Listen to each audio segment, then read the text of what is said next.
If you would recall, yesterday we introduced the fundamental theorems of calculus, the ones that we get from vector calculus. They involve some functions that we don't know anything about yet, but we wanted to look at the structure. We wanted to look at the structure. And what we saw was that if we integrate over a set some derivative style function, that's the same as integrating the function at the boundary. So integrating a derivative is like integrating a function at the boundary. And that's the setup for all of these fundamental theorems. The gradient of some scalar function f is just a vector made up of the partial derivatives. And we're instead of integrating the gradient over the curve, we can just evaluate the function at the endpoints.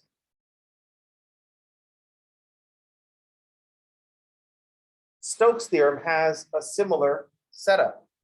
We're integrating the curl of this vector field f over some surface, and we can do that by integrating the vector field itself at the boundary of the surface. So C is the boundary of the surface S. And the divergence theorem, we're integrating over some solid the divergence of a vector field, and we can do that by integrating the vector field at the surface of the solid. So we're integrating a derivative over some set by integrating a function at the boundary of the set. And like I mentioned, the vector for some vector field, we have a curl and a divergence. One is a vector and one is a scalar, and they seem to be some kind of derivative. They seem to involve derivatives in some fashion. We know that the gradient of f is a vector made up of the derivatives of f. But Stokes theorem and the divergence theorem seem to involve some vector field rather than a function.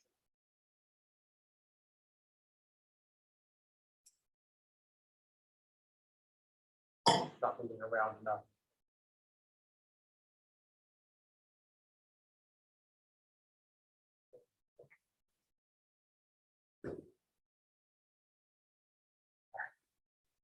Maybe I should just have the class in the dark and then have this like brighter.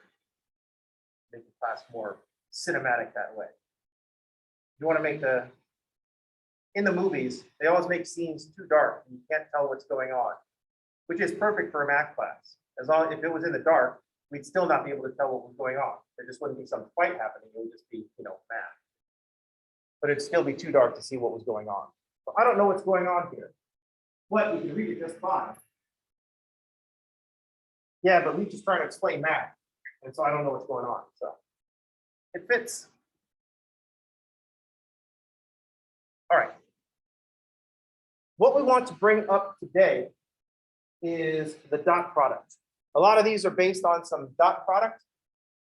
And just like with regular integration, if we're looking for applications of integration so that we can understand integration better, these line integrals and apparently surface integrals are based on the dot product. That fits with what we think about integration. Integration is multiplication, but one of the factors is variable.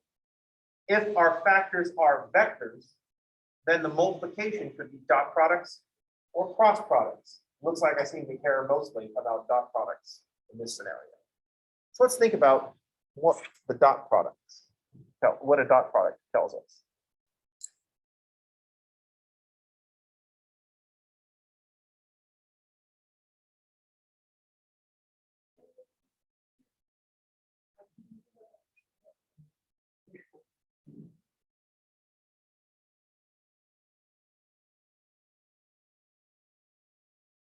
So what for dot products? Seem to be prominent in these line integrals and surface integrals. Let's talk about what these dot products can represent.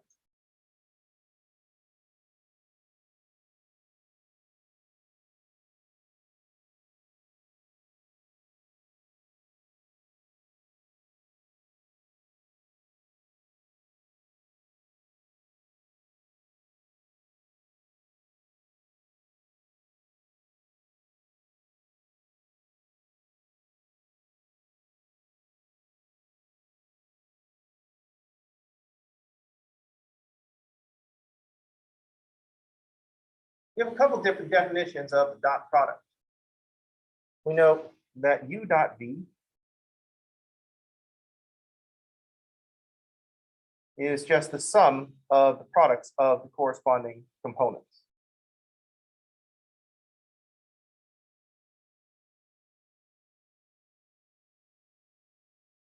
That was one definition of the dot product. Sum of the product of the corresponding components.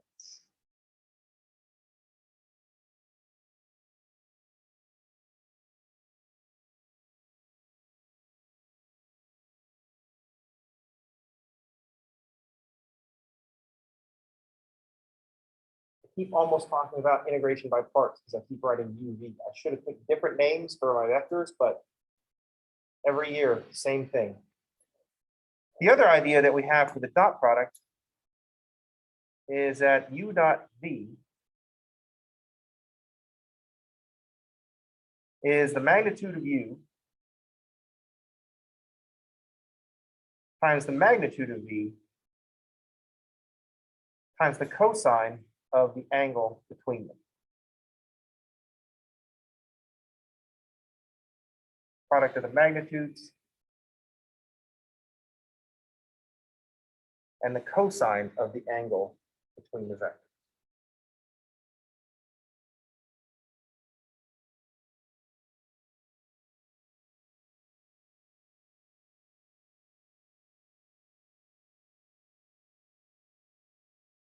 Draw a picture of that. So I got a vector U and a vector V.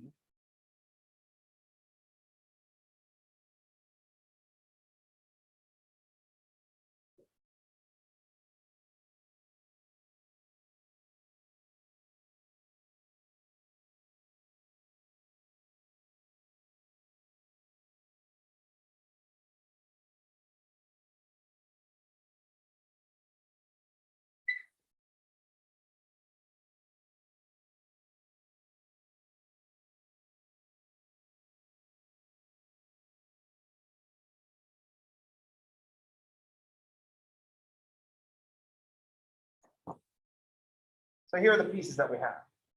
And if we look at lengths, this length up here is the magnitude of U.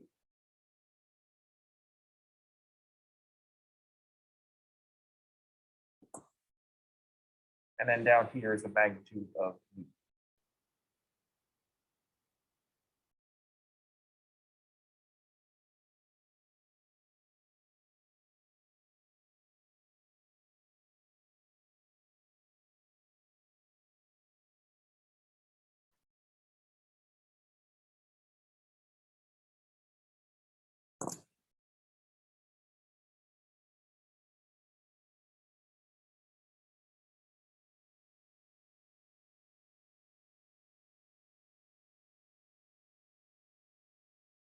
So let's set the Wayback Machine to trigonometry. And I want to look at that angle theta and the vector U and see what pieces we have. So let's, from this picture with the two vectors, with the angle between them and their two magnitudes, I want to grab a right triangle where U is sitting on the hypotenuse, not a vector, just a length. And I'm going to drop U drop a perpendicular down to V. And I'm going to pull out this right triangle with an angle of theta in it. I'm just going to grab this right triangle here where the hypotenuse, which has the magnitude of U,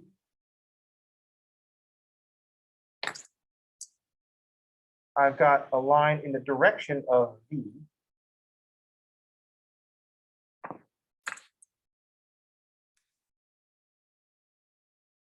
And I got the vertical that I dropped down, where I dropped U down onto V.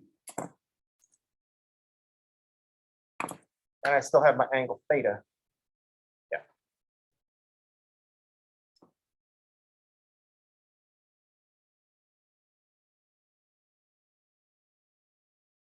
So when we make this right triangle, when U is a vector, and I have the angle with that the vector makes with the horizontal, we often break this, we have seen this before, where we break the vector U into components.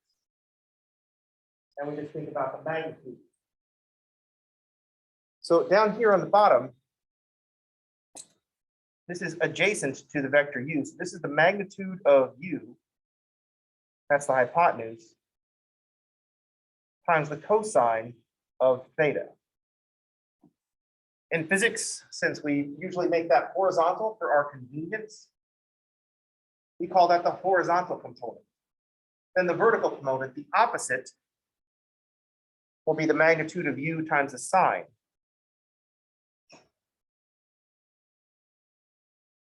Of theta. So if I take opposite over hypotenuse, I cancel out the magnitude of u, and I'm left with sine of theta. That's what I want. If I take adjacent over hypotenuse, I cancel out the magnitude of u, and I'm left with cosine of theta, which is what we were supposed to see.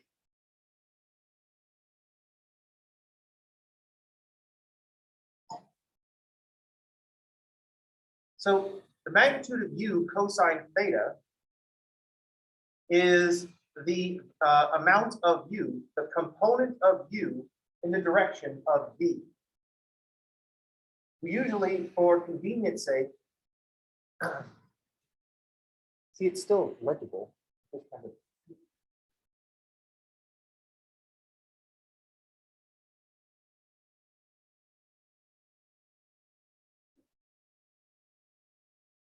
See, it makes me wonder how slow I have to move to not sense the thing off, to not set the thing off.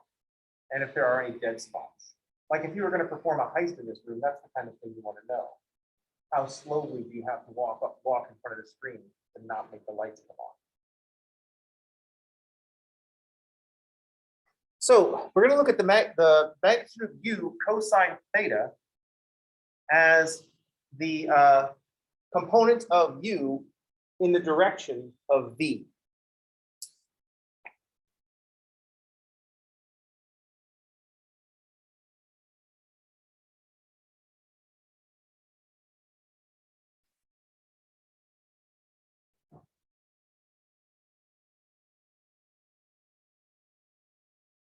Or the component of u parallel to v.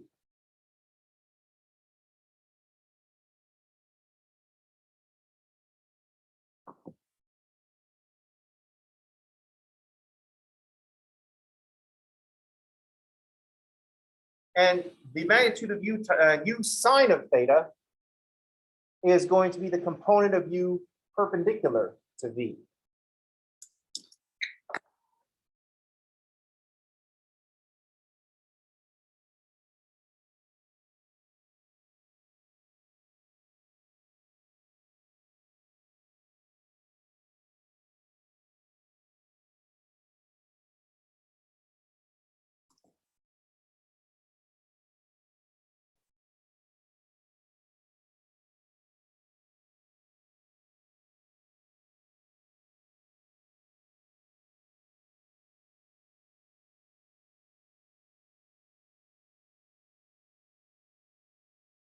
Let's fit this interpretation of magnitude of u cosine theta into our description of the dot product.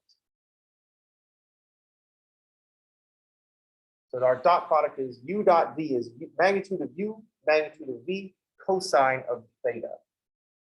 Part of that expression on the right side is u cosine theta, the component of u in the direction of v. And it's been multiplied by this magnitude of v. So let's take that u dot v equals uv cosine of theta and divide out the magnitude of v, so we can see how to get the component of u parallel to v.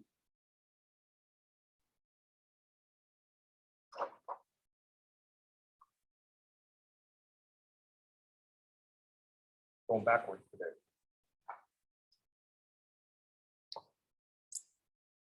So I've got this part here, u dot v is magnitude of u times magnitude of v times the cosine of theta. Two of the factors on the right side are the component of u parallel to v.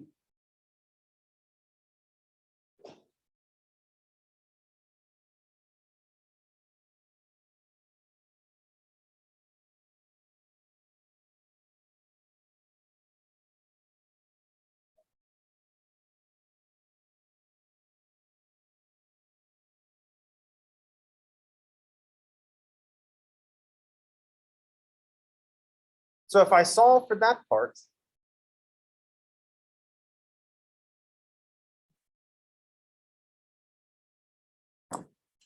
that means divide by the magnitude of v.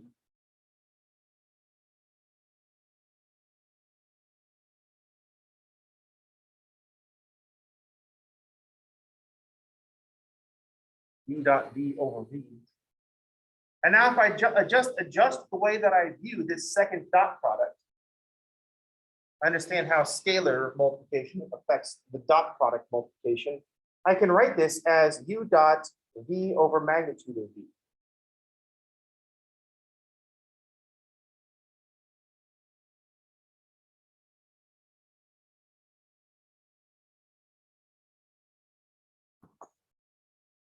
The reason that we want to do that is that v over magnitude of v is a thing that we care about. It's a unit vector that is length 1 in the direction of v. It's a unit vector in the same direction as v.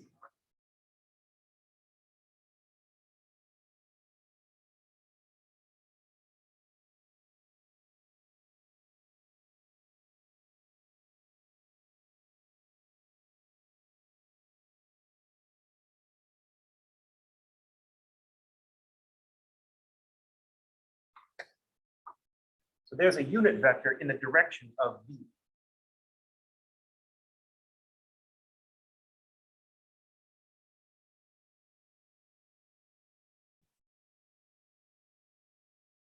So one of the things that we're getting when we calculate these dot products is the amount of one vector in the direction of the other. How much is the vector u contributing to the vector v? How much is the vector u contributing to the vector v?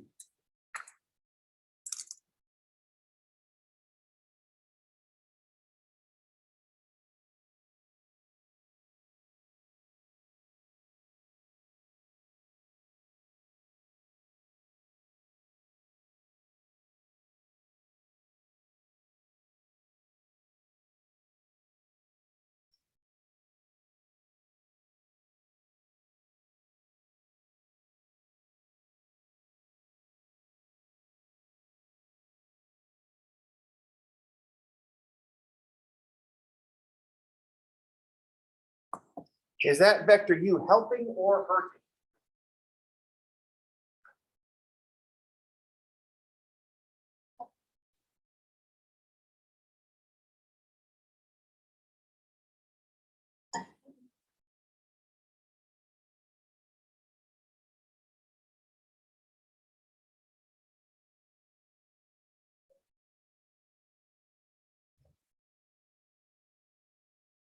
So we can look at this for various angles between u and v.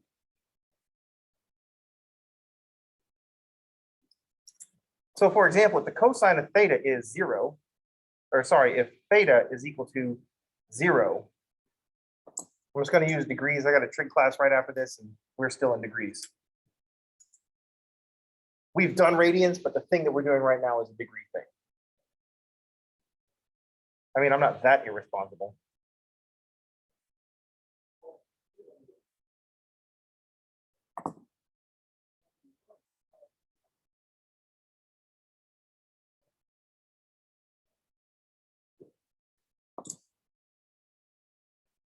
If theta is equal to 0, then the cosine of theta is 1.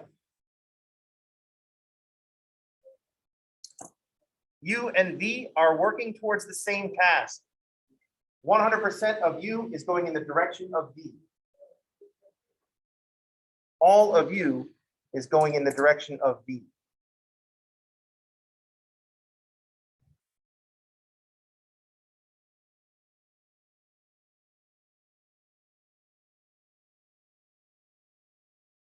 This is best cooperation.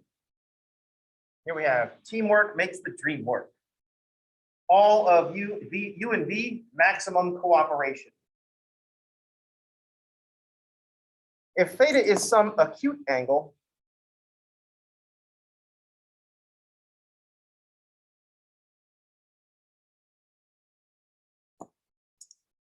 then U is kind of going in the same direction, but it's a little bit distracted moving off to the side.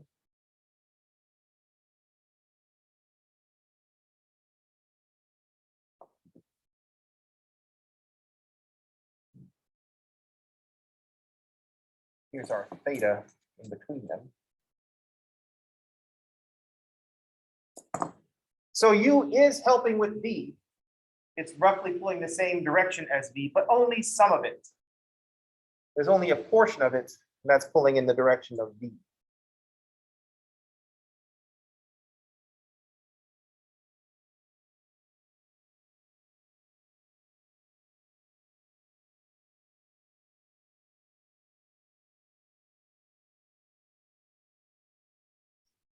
So the magnitude of U cosine theta is pulling in the direction of V, but it's not all of it.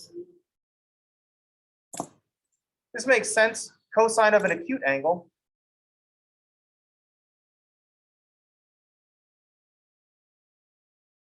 will be less than 1, but greater than 0.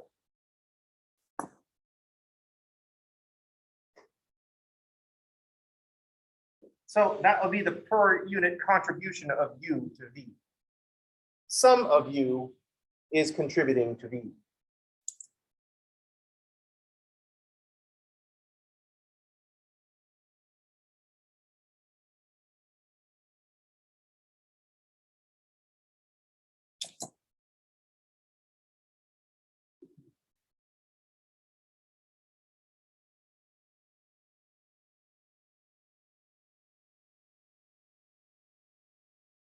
If theta hits 90 degrees, or when theta hits 90 degrees,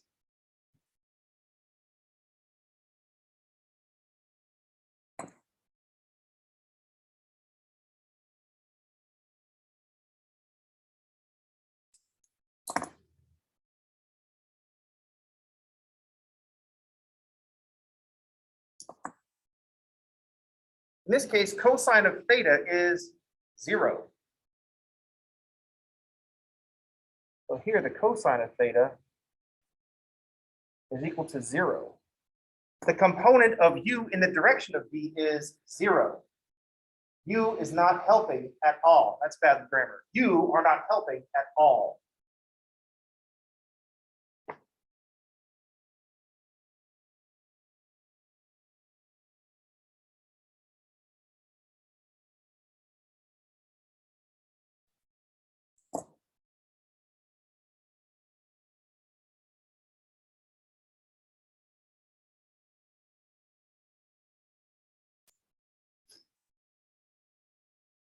If theta goes past 90 degrees, now U in some part is working against V.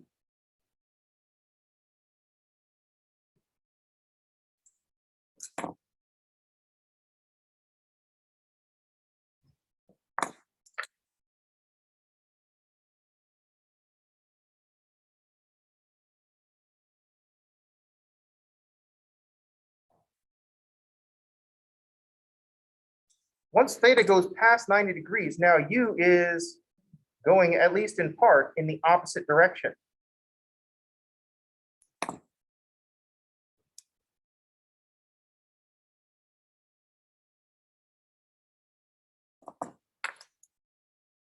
The component of U parallel to V is going the wrong way. U is working against V.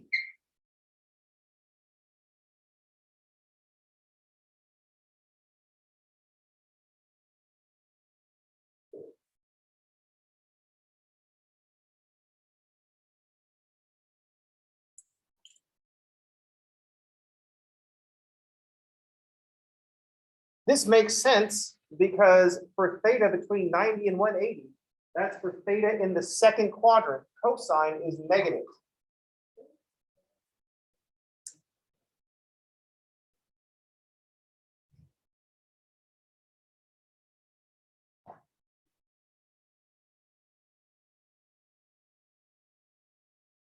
When theta is in the second quadrant, cosine is negative. And so U is working against V. U is partially working against V.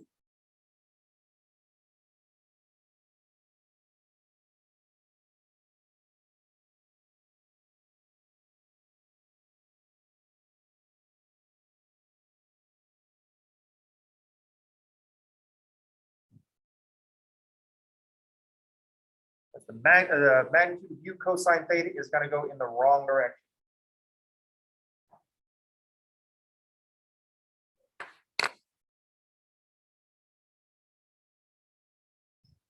Then I guess one more case that we could talk about is when theta is equal to 180 degrees.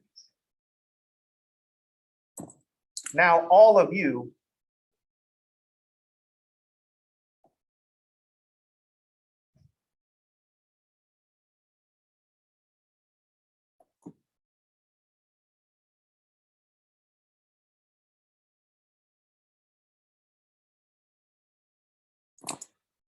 is working against v.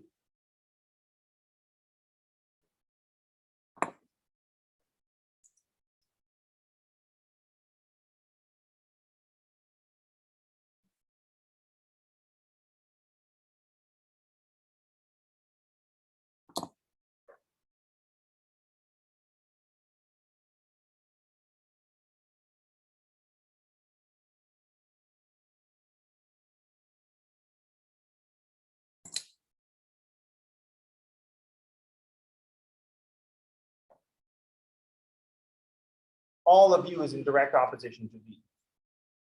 100% of u is working against v. The against part is the -1. Once theta gets past 180, then we just go backwards through this. Once theta gets past 180, then u is just going to be, it's going to be flipped upside down. There. Theta is greater than 180.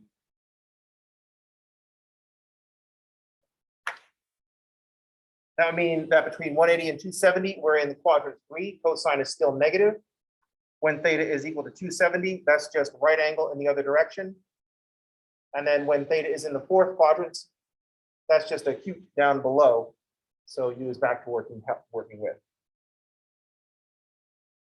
This is what the dot product is telling us. How much of one vector is adding to or subtracting from a vector, another vector.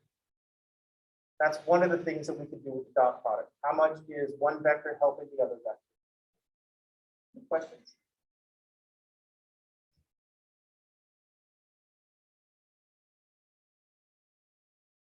I'm wondering if someone just has a remote to the lights and they're messing with me.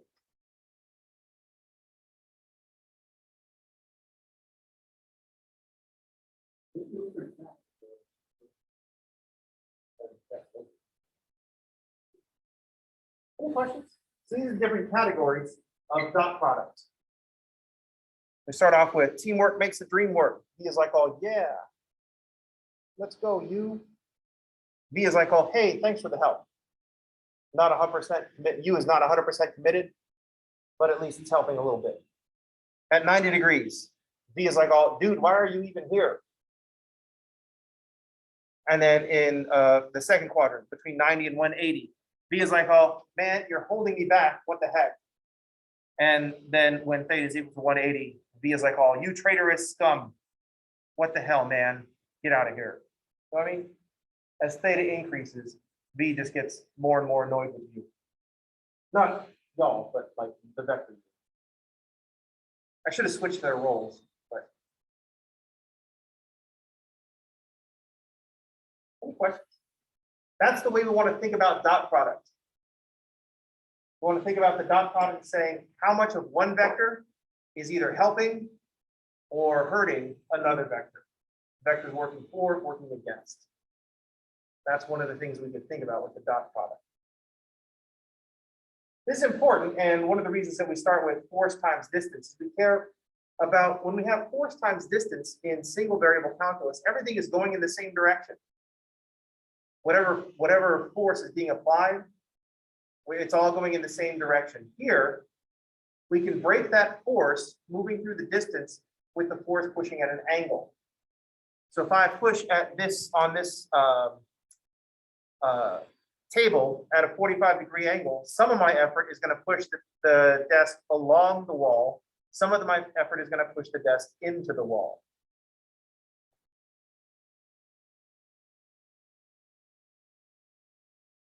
Questions? Comments? So we care about that difference, and we can get there through the dot product. How's everybody okay? All the way back to trig today. It's like, it's almost as if someone intended for all this stuff to be to like fit together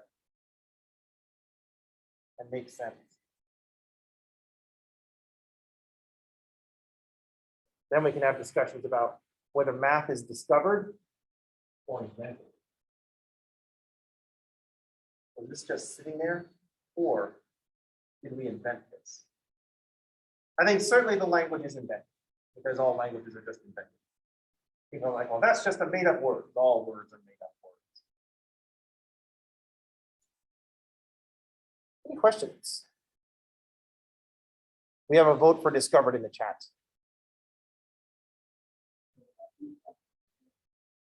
It's all just sitting there. We're finding it. All right, that's going to do it for today. We'll see y'all on tomorrow. Everybody have a good day, and thanks for playing.